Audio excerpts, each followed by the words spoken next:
जीव के जन्म का हेतु इच्छा है। इच्छा मिट जाए तो अभी जीवन मुक्त हो जाए। इच्छाओं से ही पाप होता है, इच्छाओं से ही पुनर्जन्म होता है, इच्छाओं से ही अशांति, बंधन, क्लेश, चिंता, शोक इनकी प्राप्ति होती है। यदि इच्छा का त्याग हो जाए, चाह का त्याग हो जाए मानव जन्म में, तो इस जन्म का परम लाभ भगवत प्राप्ति निश्चित हो जाए। सकल कामनाहीन जे ते राम भगति रस लीन। प्रभु की भक्ति रस में लीन वही हो जाता है जिसकी सारी कामनाएं शांत हो गई हैं। ये कामनाओं का शांत होना बड़ा कठिन है। ऐसा लगता है कि इस कामना की पूर्ति से कामना की शांति होती है, पर भ्रम है। कामना की पूर्ति से और कामनाओं की उत्पत्ति होती है। इसीलिए भगवान अपने जनों की लौकिक कामनाओं को पूर्ण ना करके ऐसे विघ्न डाल देते हैं जिससे वो निराश होकर एकमात्र श्री भगवान के चरणों की आशा रखकर वो परम सुख को प्राप्त करता है। नहीं तो हमारी कामना, हमारी आशा, हमारी चाह जगत के भोगों को, जगत में जीने की। कल कई संतों से बैठ करके वार्ता हुई कि बताइए, मरने की बात सुनकर डर लगता है? उन्हें बहुत डर लगता है। क्यों डर लगता है? क्या अपने प्रभु के पास जाने में आपको भय लग रहा है? तो आप कहेंगे नहीं, इसका कारण संसार आपको बहुत प्रिय लग रहा है, शरीर बहुत प्रिय लग रहा है, भोग बहुत प्रिय लग रहे हैं, इसलिए शरीर छोड़ने की बात सोचने मात्र से भय लगता है। सोचो, बैठ के आधा मिनट सोचो कि अगर अभी मृत्यु आ जाए तो 30 सेकंड बाद मानो हम मर जाएंगे, कैसा लगेगा?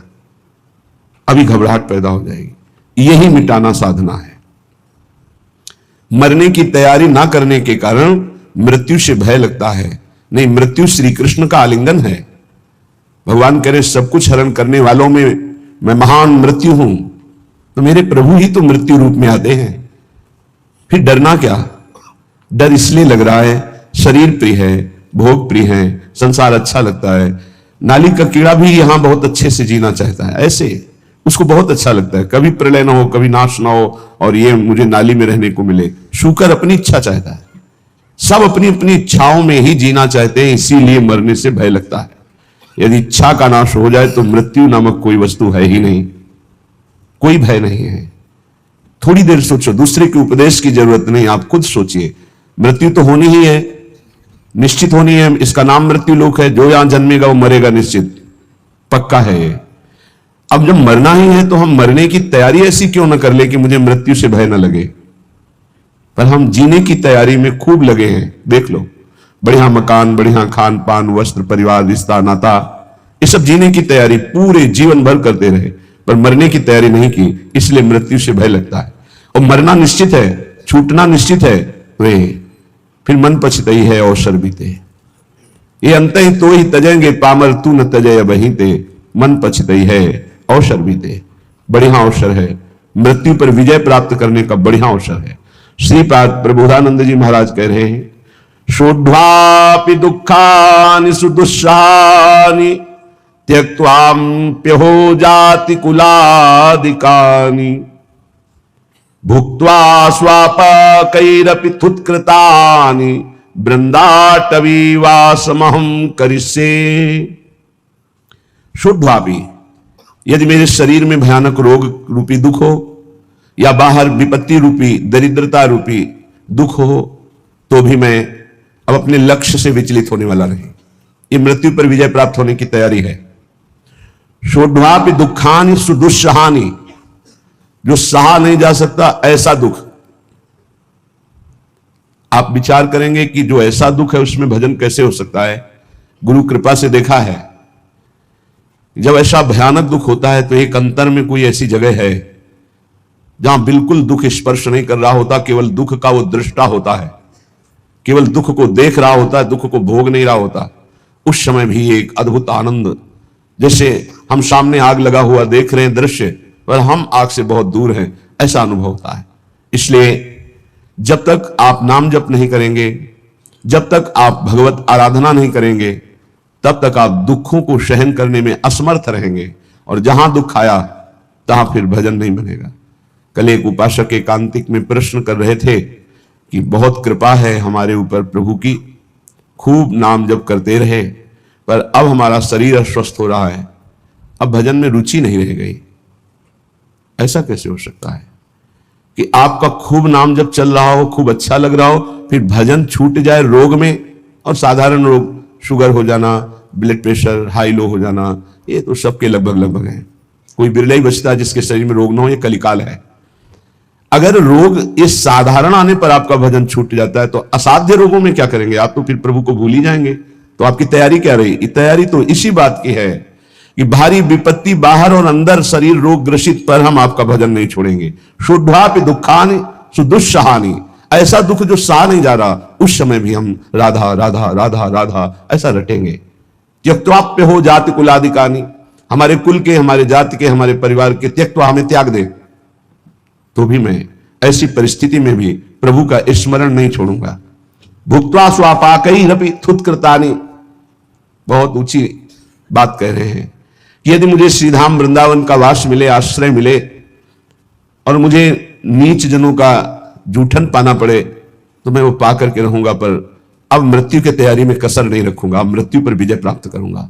धाम का आश्रय लेकर सत्संग करते हुए नाम वाणी में ऐसा चित्त डुबाऊंगा कि शरीर अस्वस्थ हो तो भी भजन न रुके, भारी विपत्ति हो तो भी भजन न रुके, परिवार के लोग हमें त्याग दें तो भी भगवद आश्रय न छूटे, और हमको जूठन मांग के खानी पड़े तो भी भगवद आश्रय नहीं छोड़ेंगे। ऐसे पुरुष को परम पद की प्राप्ति होती है। इतना धैर्यवान होना चाहिए। ये छुटपुट विपत्तियां, रोग, ये हमारे पाप कर्म के प्रभाव से ही आते हैं। हमको आनंद पूर्वक सहना सिखाता है सत्संग, शास्त्र, भजन, ये सामर्थ्य देता है। भजन नहीं तो बातों से नहीं सह पाओगे। इसीलिए यावत स्वस्थमिदं कलेवरम यावत च दूरे जरा, जब तक आपका स्वास्थ्य ठीक है, वृद्धावस्था दूर है, तब तक भजन कर लो। ऐसा अभ्यास कर लो कि किसी भी स्थिति में भजन न छूटे। घर छोड़ने के पहले गुप्त रूप से 4-4 दिन, 5-5 दिन भोजन का त्याग करने का अभ्यास गुप्त रूप से किया, क्योंकि हमको बाहर मिले ना मिले तो हम कैसे रह पाएंगे। पहले तैयारी की जाती है। एक एक को मृत देखा, एक एक को मृत देखा, मां को, परिवार को, सबको। जब अंदर आ गया कि सब ये शरीर मृत हैं, और अंदर ही आ गया कि कई दिन भोजन न मिलने पर भी मैं भजन अपना नहीं छोड़ पाऊं, नित्य निरंतर भजन करते हुए मैं बाहर परिवार से, भोजन से, सबसे विलग होकर के भी जी लूंगा। पहले अभ्यास किया, फिर निकल पड़े। जब निकल पड़े तो कदम पीछे नहीं, आगे। चाहे जितनी गाली, अपमान, दुख, सर्दी, गर्मी, बरसात, हर कष्ट सहते हुए पशुवत शरीर का व्यवहार, जैसे पशु ऐसे व्यवहार, जैसे पशु की न रजाई है न कंबल है, जो मिला सो खा लिया, जहां मिला वैसे पड़ा, ऐसे शरीर। तब वो जाकर के अंदर वेदना जागृत हुई, कैसे ब्रह्मबोध हो, कैसे भगवत प्राप्ति हो। अब तो जीवन का लक्ष्य केवल भगवत प्राप्ति। तब जहां कहीं भी चित्त की वृत्ति विषय संयोग के लिए लालायित हुई, वही रो रो कर प्रभु से प्रार्थना, प्रभु बचाओ, ऐसी वृत्तियों से बचाओ जो आपसे विमुख कर रही। बस एक ही उपाय मिला है आज तक विषयों पर विजय प्राप्त करने का, रोकर भगवान से प्रार्थना करना। नहीं, विषय इतने प्रवीण है कि इंद्रियों को बलात् अपने में तन्मय कर लेते हैं। इंद्रियां इतनी प्रबल है कि मन को बलात् अपने में अधीन कर लेती। मन इतना प्रबल है कि बुद्धि को अधीन कर लिया। बुद्धि इतनी प्रबल है कि जीवात्मा उसी में तन्मय होकर भोगों में लग गया। ये कहने में इतना समय लगा, तन्मय होने में इतना भी समय नहीं देता। विषय 1 सेकंड में तन्मय करा देता है। जहां तन्मय हुआ वहां भ्रष्ट हुआ। इसलिए कैसी भी परिस्थिति हो, भजन का अभ्यास कर लो। जीवन में एक ही बात दृढ़ निश्चय रही गुरु प्रताप से, हमारा स्मरण न छूटे। वह उसके लिए पूरा जीवन लगा दिया गया है, स्मरण न छूटे। हजारों के बीच में या एकांत में, भूख प्यास में, या छके हुए, अपमानित होकर या सम्मानित होकर, सर्दी, गर्मी, बरसात, कोई भी परिस्थिति हमें भगवान से विमुख न कर पावे। कोई कहने वाला थोड़ी था परमार्थ में जब चले, कोई सिखाने वाला थोड़ी था। एकमात्र परमात्मा स्वरूप गुरुदेव हर समय साथ रहते, हमारे दिमाग में रहते। 3 बार गंगा स्नान, चाहे सर्दी हो, चाहे गर्मी हो, चाहे बरसात हो। एक ब्रह्म मुहूर्त 3 बजे 4 बजे के बीच में जब भ्रमण करते थे, अगर कहीं रुके तो 2 बजे के बाद उठकर गंगा किनारे पर भ्रमण में ऐसी, क्योंकि पता नहीं कौन कहां घाट है, कहां स्नान करना है, तो 4 बजे के लगभग। फिर 9 और 10 के बीच में एक स्नान, और फिर 3 और 4 के बीच शाम। ये शौच लगे न लगे उससे नहीं, 3 बार त्रिकाल स्नान करना और त्रिकाल आराधनाएं कुछ गुरु प्रदत्त। अपने को जब तक आप दुख सुख में समान रखकर साधना में भाव नहीं रखेंगे, तब तक आप नहीं चल सकते, क्योंकि ऐसी परिस्थितियां माया डाल देगी। हमें बड़ा आश्चर्य लगता है। छोटे मोटे रोग, ब्लड प्रेशर लो हो गया या हाई हो गया या शुगर बढ़ गई, ये तो बहुत बड़ी बड़ी भयानक परिस्थितियों में महापुरुषों की दिनचर्या में कोई फर्क नहीं पड़ा। तिवारीपुर सेनपुर के समीप है, वहीं एक पंजीरी बाबा रहते थे। उनकी एक सिद्धि थी ऐसी कि इतना बड़ा पात्र था मिट्टी का, और हजारों दसियों हजार लोगों को पंजीरी ऐसे देते थे, एक एक मुट्ठी, कितनी भी 100 ग्राम 50 ग्राम उसमें डाल दी गई, बस लाल चला ऐसे ऊपर रख दिया, बस उससे देते चले जा रहे। दसियों हजार लोगों को पंजीरी बांट देंगे, उतनी ही बची रहेगी। ऐसे सिद्ध महापुरुष। पर उनका नियम था, सुबह 2 बजे रात्रि से लेकर के दोपहर 2 बजे तक गंगा जी में खड़े होकर मंत्र जपना। प्रारब्ध भोग उपस्थित हुआ, कछुआ ने काट लिया, पर वो अपने हिले नहीं साधन से। अब वहां दंडोत प्रणाम करने वाले हजारों लोग, लेकिन पूछने वाला कौन होता है, आप कैसे हैं? ये तो कोई बिरला ही। अब उनकी सड़न पैदा हुई, उसी पैर में मवाद बनने लगा, वो वैसी दिनचर्या, कीड़ा पड़ गए, वैसी दिनचर्या। जब कीड़ा पड़ गए, दुर्गंध आने लगी, तब दूर से लोग दंडवत करते, पंजीरी लेने नहीं नजदीक आते, तो हंसते, ये संसार है, हंसते। कभी उनको शोक ग्रसित नहीं देखा, कभी नहीं देखा। एक संत भगवान को देखा कि कमर से नीचे बेकार हो गए, प्रारब्ध भोग है। ऐसे हाथ के ऐसे बल से गंगा जी जाना, स्नान करना, अपनी दिनचर्या में जब उनसे बात करते तो अमृतमय आनंद में डूबे रहते। ये है साधना का फल। शरीर की कैसी भी परिस्थिति हो, हमारे भगवदानंद में फर्क ना पड़े, तब तो साधन। तो कह रहे हैं शुद्धापि दुखानि सुदुस्सहानि, तैयार हो जाओ। देखो ये तैयारी है मृत्यु पर विजय प्राप्त करने की।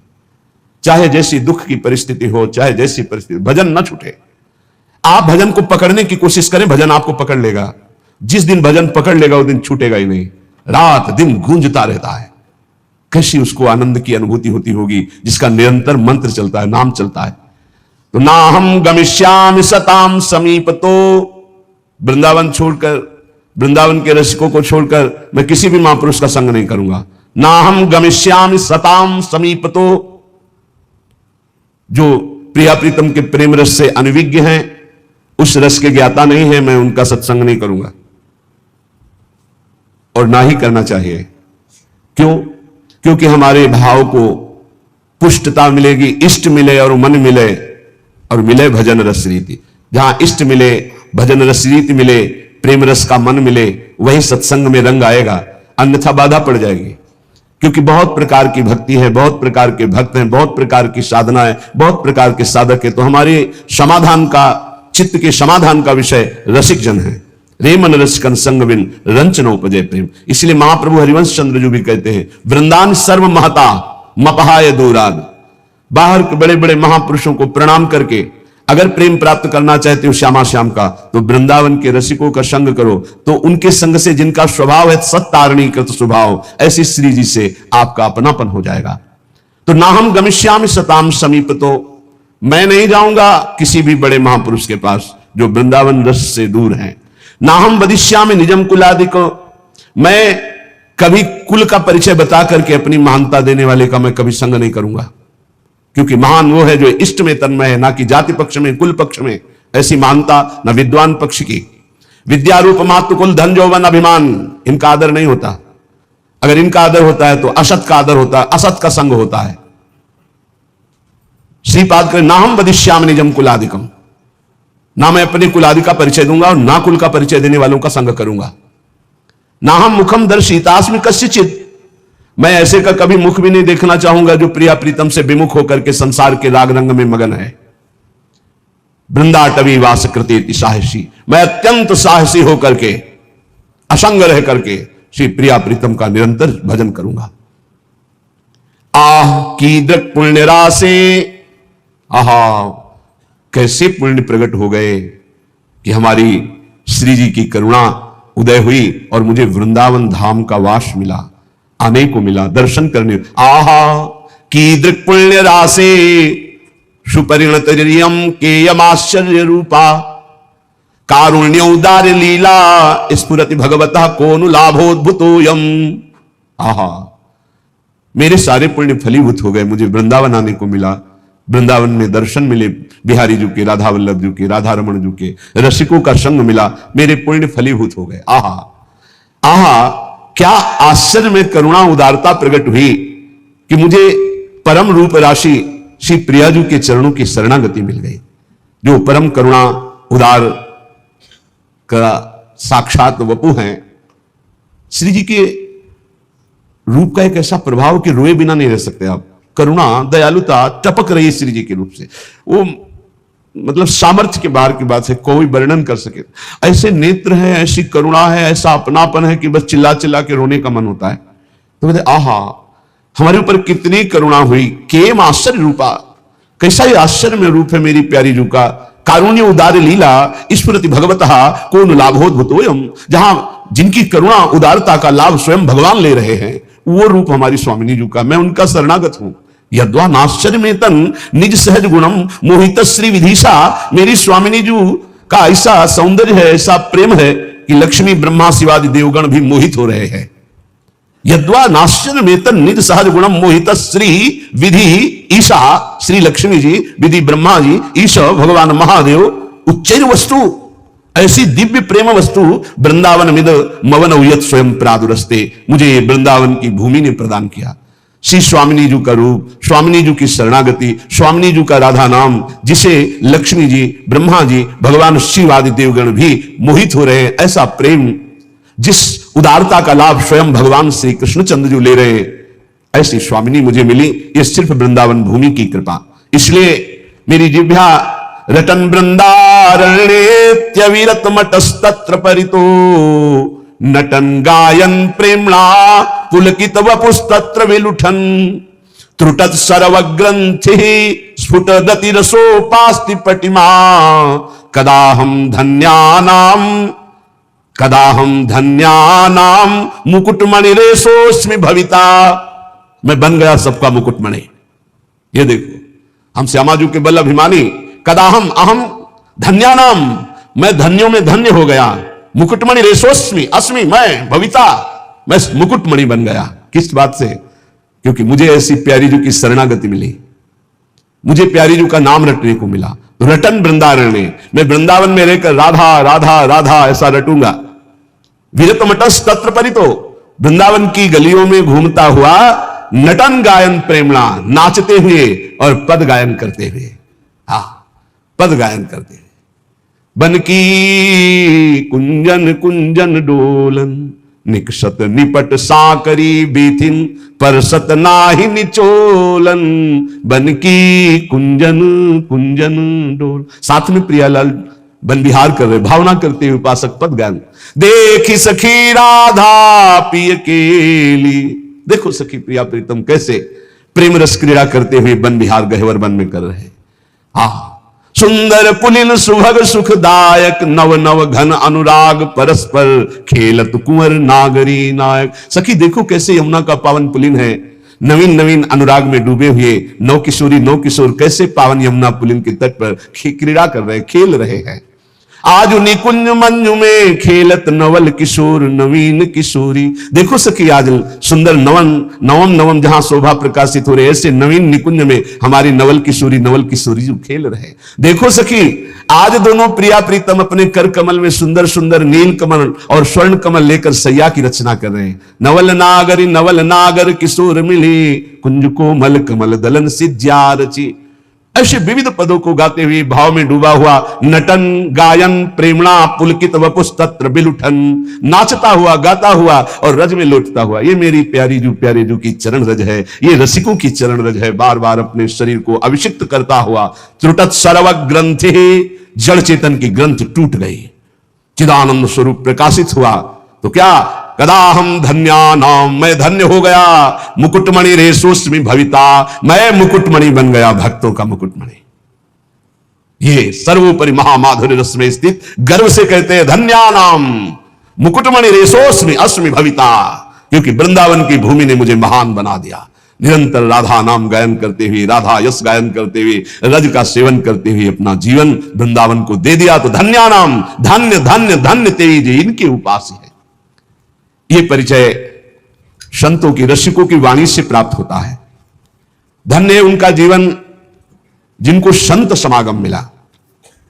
संत वचन के अनुशीलन से होती निर्मल मति है, श्री हरि के चरणों में जिससे बढ़ती अविचल रति है, रीझ उसी से भक्त जनों के बश होते बनवारी, दर्शन दे राधा प्यारी संहरते बाधा भारी। जब प्रेमी रसिकों के वचनों का श्रवण करने का सौभाग्य मिलता है तो प्रिया प्रीतम के मिलने की चाह प्रकट हो जाती है। ऐसे तो संत भगवान संपूर्ण देश में विराजमान हैं। सबई सुलभ सब दिन सब देशा सुलभ है, पर इनको पहचानना बहुत कठिन है। संतों की कोई दुकान नहीं होती है और ना कोई, जैसा लिखा है, ना कोई उनके साइन बोर्ड होते हैं जिससे उनकी योग्यता पहचान ली जाए। जो दुर्भागी जन होते हैं, कभी कभी भगवान की कृपा से उनको भी संत संग मिलता है। दुर्भागी खलऊ करें भली पायु सुसंगु, पर मिटे न मलिन स्वभाव भंगु। वो खल दुष्ट स्वभाव वाले लोगों को भी भगवान अवसर देते हैं, संत समागम जाओ, पर वो देखने, सुनने, मनन करने की योग्यता न रखने के कारण वो और कुछ देखते हैं और निंदा करके अपने दुर्भाग्य को और पुष्ट कर लेते हैं। हम यहां वार्ता कर रहे हैं सत्संग से परम लाभ लेने वाले श्रद्धालुओं की। सत्संगति दुर्लभ संसारा, निमिष दंड भरी एक बारा। यदि एक बार भी संत का संग पलक झपकने भल के समय को मिल जाए तो जीवन का परिवर्तन निश्चित होगा। संत संग की पहचान जीवन का परिवर्तन हो जाना। पर प्रायः ऐसे संतों का संग प्रायः नहीं मिलता। बहुतायत होती है संत के भेष में वासनाओं की पूर्ति करने वाले असंतों की। लिखा बोल रहे, कभी कभी तो ऐसा कि संत के वेश में घोर पाखंड पाया जाता है, जिससे बड़ा भ्रम, बड़ी वंचना सतमार्ग की हो जाती है। इतना संदेह पैदा हो जाता है कि सौभाग्यवशात यदि कहीं सच्चे संत मिल जाएं तो उन पर भी श्रद्धा नहीं हो पाती। ऐसा झकझोर दिया जाता है। जन्मार्जितानि पापानि नाशमायन्ति यस्य वै सत्संगतिर भवेत् तस्य नान्यथा घटते हिस्सा। बहुत जन्मों के जब सुकृत एकत्रित होते हैं, भगवान की कृपा करुणा बरसती है, तब संत संग का संयोग बनता है, हमारी श्रद्धा वहां समर्पित होती है। सत्संगो दुर्लभो अगम्यो अमोघस्य। अगर एक बार विशुद्ध संत मिल जाए, पर मिलते भगवत कृपा से हैं, तो सच्ची कहते हैं उसका सारा काम बन जाएगा। सच्ची बात है, दोबारा फिर लिखा, सच्ची बात है। उस संत की प्राप्ति का मतलब है भगवत प्राप्ति। उस संत के संग का मतलब है भगवत साक्षात्कार। सच्चे संत का मतलब यह है कि तुम्हारा संसार का चक्र नष्ट हो जाएगा। निगमागम पुराण मत ए कहीं सिद्ध मुनि नहीं संदेहा। संत विशुद्ध मिलहि परि तेहि चितवहि राम कृपा करि जेहि। निगम आगम पुराण समस्त शास्त्र सिद्ध मुनियों सबका एक मत है कि विशुद्ध संत उसे ही मिलते हैं जिस पर भगवान की कृपा पूर्ण हो गई है।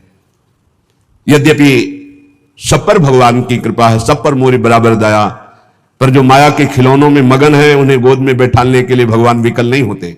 पर जो इन खिलौनों से थोड़ा भी ऊब करके भगवान को पुकारा तो कृपा की वर्षा कर दी और महापुरुषों का संग दे दिया। यदि ऐसे संतों का संग मिल जाए तो उनकी वाणी, संतों का आशीर्वाद क्या होता है? उनकी वाणी से तुम्हारे हृदय में संपूर्ण पापों का नाश करके संगम प्रकाशित हो जाएगा। कर्म योग, ज्ञान योग, भक्ति योग, इसका संगम प्रकाशित हो जाएगा। कह रहे जहां कर्म की कालिंदी में मिलती भक्ति की गंगा, सरस्वती हुए जहां ज्ञान की गूढ़ अगम्य अभंगा। त्रिविध साधनों की बहती है सुंदर जहां त्रिवेणी, धन्य संतवाणी प्रयाग सी निश्रेयस निश्रेणी। कर्मयोग, भक्ति योग, ज्ञान योग मानो कर्मयोग यमुना जी और परम ज्ञान योग सरस्वती जो गुप्त रूप में है, और प्रकाशित प्रकट भक्ति योग मानो गंगा जी, मानो गंगा यमुना सरस्वती का संगम। कर्मयोग, भक्ति योग और ज्ञान योग तीनों संत वाणी के द्वारा हृदय में प्रकाशित हो जाते हैं। भगवान व्यासदेव जी, वाल्मीकि जी, नारद जी, वशिष्ठ जी, सुखदेव जी, ये सब तो महान महान अवतारी पुरुष हैं। इन सबकी वाणी में जो शास्त्रों में वर्णन किया गया है, जो संतों ने वर्णन किया है, उसका जो अनुभव करके संत जन बोलते हैं, तो त्रिभुवन में कोई ऐसा नहीं है, अगर वो एक बार वाणी कान में पहुंच गई तो उसका परिवर्तन निश्चित है, उसके जीवन में भगवत प्रकाश निश्चित हो जाएगा। संत वाणी से निमिषार्ध, पलक झपकने के आधे समय के लिए भी यदि संत का संग हो जाए तो एक दिन ऐसा आएगा कि उसका मन हठात भगवान के चरणों में लग जाएगा। समय जरूर लगेगा। इसलिए प्रभु से प्रार्थना करो कि मुझे भगवत प्रेमी महात्माओं का संग मिले। प्राय बड़े बड़े संतों ने भी यही मांगा है। अविरल भगति विरति सत्संगा चरण सरोरुहु प्रीति अभंगा। आपके चरणों में अविरल भक्ति हो, संसार से वैराग्य हो, तो कैसे हो? बोले सत्संगा, साधु संग से ही ये प्राप्त हो सकता है। बार बार बर मांगू हर्ष देव श्रीरंग, पद सरोज अनपायनी भक्ति। अनपायनी भक्ति तो कहां से मिलेगी? बोले सदा सत्संग, वो संतों के संग से ही प्राप्त होती है। अनुभूति युक्त वचन संतों से ही प्रकट होते हैं। पढ़ लिख कर प्रवचन और अनुभूति युक्त वचन में अंतर होता है। पढ़ लिख कर जो वचन होते हैं वो खोखले होते हैं, उनमें दम नहीं होती कि सामने परिवर्तन कर सके, क्योंकि स्वयं का परिवर्तन नहीं हो पाया। संतों के वचन में यह अंतर होता है कि प्रभु की कृपा का कारण विशेष उन्होंने अनुभव किया है। अनुभव करके जो ही बोलते हैं तो वो शब्द कान में जाकर हृदय के अंधकार का नाश कर देते हैं। कोई ऐसी वस्तु नहीं जो संत कृपा से प्राप्त ना हो जाए, चाहे लौकिक हो चाहे पारलौकिक। या वै साधन संपत्ति पुरुषार्थ चतुष्टये ताम बिना सर्वमाप्नोति यदि नारायणाश्रय। भगवान श्री हरि के जो आश्रित जन है उनका यदि संग हो जाए तो यद्यपि कहा गया है कि चतुष्टय साधन होने के बिना ज्ञान नहीं हो सकता, पर ऐसे संत जो भगवत आश्रित है उनके संग के प्रभाव से बिना अन्य साधनों के शुद्ध ज्ञान हो जाएगा और चारों पुरुषार्थ धर्म अर्थ काम मोक्ष चारों पुरुषार्थ प्राप्त हो जाएंगे। अकाम हो या सकाम, निष्काम हो या कामना युक्त, एकमात्र भगवान श्री हरि के चरणों की आराधना कृतकृत्य कर देती है, और ये बिना संतों के संग के नहीं मिलती। अकामः सर्व कामो वा मोक्ष काम उदार धीहि तीव्रेण भक्ति योगेन यजेत पुरुषम परम। जो कुछ चाहते हो, जो कुछ पाना चाहते हो लोक परलोक में, सब कुछ तुम्हें मिल जाएगा। नहीं चाहोगे तो मोक्ष भी मिल जाएगा, प्रेम मिल जाएगा, पर तुम उदार बुद्धि होकर भगवान श्री हरि की तीव्र भक्ति करो, परम पुरुष श्री हरि की आराधना करो, और यह होगी संत संग से। जब तक संत संग नहीं तो भगवान की प्रेम लक्षणा भक्ति या तीव्र भक्ति या विशुद्ध भक्ति हृदय में जागृत नहीं हो सकती।